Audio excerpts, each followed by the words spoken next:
Welcome to my world, mental health with Dewbee. I'm your host, Dewbee. So, open your mind and realize we're all crazy now. All right. Hello, hello, hello. Um, Tonight's episode is on the great legend of Scott Hom. Now, last episode was pretty popular, and I actually got a couple messages about wanting to hear more about the legend and such. So I can basically tell you, describe to you like you don't know who or what I'm talking about. And those of you who know, well, you probably been around for these. So we'll start where I began, and that was sleeping in the apartment above the bar. My roommate Shannon was in one room. I was on the couch in the living room, and Jonesy was sleeping on the other couch. So, those of you um, that don't know that kind of situation, it's interesting, especially Jonesy. He's 6'6", built like a football player. I think he did play a little bit for college. Basically a sex machine. All the women in Red Oak either had him, tagged him, bagged him, either or. He's a legend in himself. I could do a couple of podcasts about me and Jonesy. Anyways, he's on the couch across the other room. I'm sleeping. I turn and I'm waking up to a guy who is sitting on the kitchen chair that he had brought in. And if you don't know the movie The Crow, Scott was very big into The Crow, and he liked to be, well, he was a form of a drama queen in some departments. So when it came to The Crow, he really, really looked like him. Okay, so it threw me for a loop because, he's sitting on the chair in a very creepy way, staring at me while I'm sleeping. So my first, I'm like, what the fuck? And he goes, shh, you might wake Scott up. And I look over and Jonesy's asleep. I was like, who are you? He goes, I'm Scott. And he looked up at the wall. There I had hanging was a Jackson reverse dinky. And he asked me if I played. I said, I'm trying to still, I'm learning my style. I'm learning my ins and outs. And this was pretty early. So he goes, well, come on over to my place. We'll jam and have a good time. I was like, cool, no problem. I'm starting to relax. Apparently, he knows my cousin.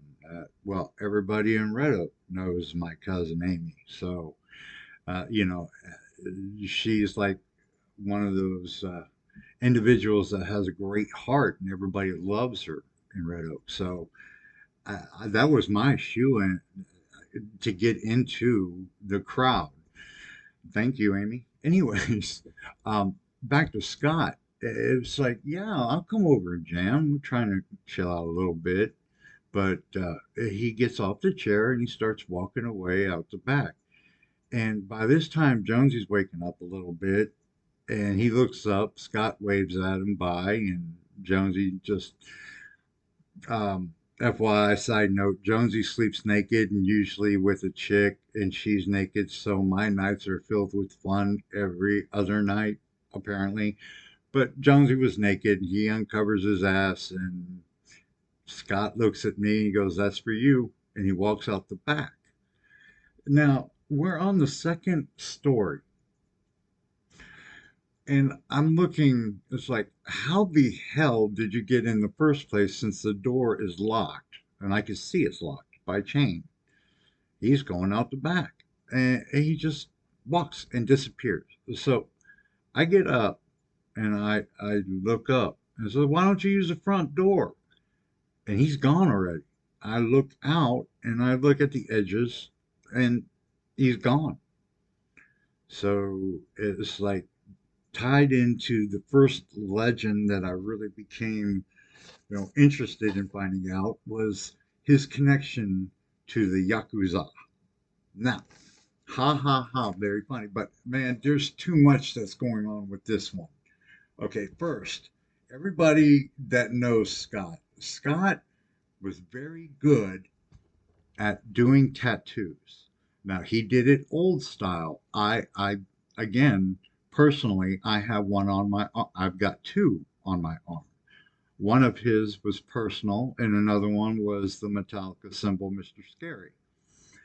So Scott got also his artwork and his tattooing abilities through the Yakuza, man. I'm telling you. Okay. Now, the legend keeps growing and growing because with that Yakuza training in Japan, that might also tie into his work in the subway work with the food. It had to do with his time in Italy. Now, he cooked in Italy for a while for the Pope, from what I hear. The legend is. Now, when he cooked for the Pope, he was famous for making the Pope his lunch, which were subs. And, that is one of the things that I heard through the grapevine that Scott liked to give food away at Subway to all his friends because he was blessed by the Pope, man, because the Pope liked his subs. I Scott was only good with 6 inches. I don't think Scott was really good with the 12-inch sub because he never really filled out the ends of his subs, especially the big ones. He always put it in the middle. But anyways, but there's so many different legends of his cooking abilities. You've got him working with the greats in Italy, cooking for the Pope. You know, when you get blessed by the holy man, that's eating the food, and then like 2 weeks later, the dude dies. Hmm, where was Scott when that happened? He was not in LA. No, he is not an LA porn star. You did not hear that here. Okay? He does not do. I looked it up. It cost me about $250 in subscriptions to porn hubs and stuff like that looking for Scott Hom. And it took me months, man, months of research. I had to look through different parts of those porn sites to find Scott. Then it came to my knowledge that all I had to do was type in his name at the top of the search bar.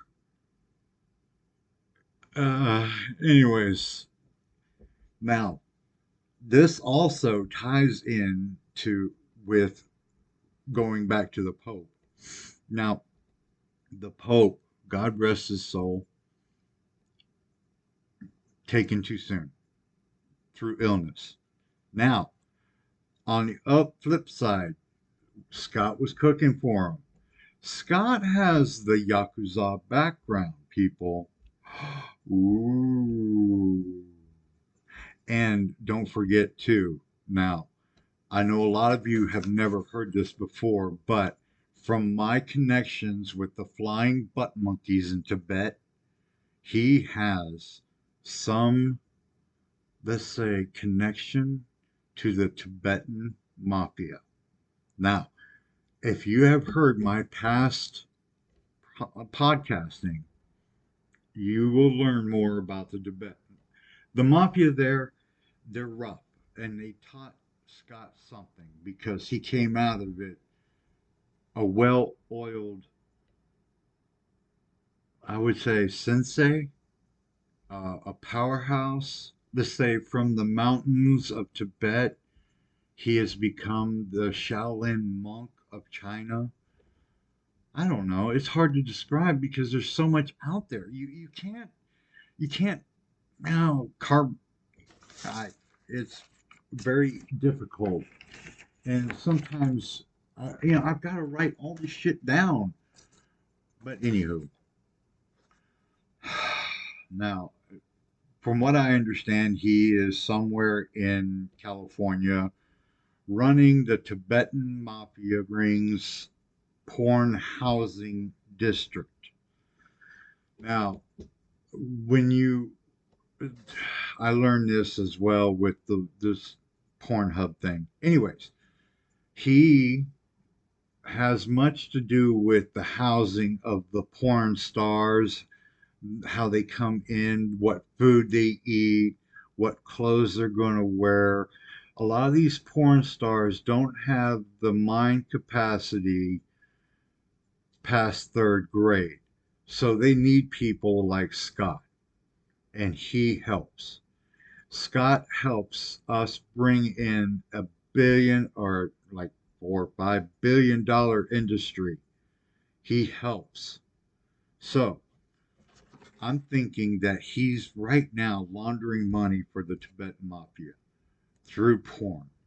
Now, if you don't understand that, then you'll have to go through the Nigerian mafia who are siphoning the scam deals through Morocco, getting them down here through Washington State, which basically branches off to the scams that you guys are going through on Facebook. All that, all those scams, they're basically coming from Nigeria, yeah, through Monaco. But the Tibetan mafia has a lot to do with that, and Scott has connections. So, that being said, those are just myths and legends we have heard that I have tried to, siphon through and gone through. But the one that I truly enjoy is the music. Because believe it or not, Scott was quite talented with his music. And it was fun just sitting around jamming with him because he would get guitars from, I don't know where he would borrow them. There was this one Vandenberg Red.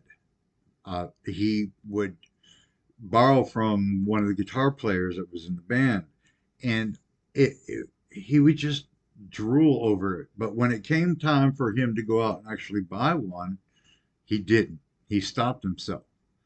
So it was like he was more interested in helping others out than he was for himself. And he had been through a lot of that. And there are so many other stories that I could be telling you, but I'm going to leave that for the other podcasts. So there's more to come, man. Enjoy. This is the end. This is the end, my friend. There are more episodes, but thank you. If you need to get a hold of me or leave a message, figure it out. Peace out. Love you. Bye.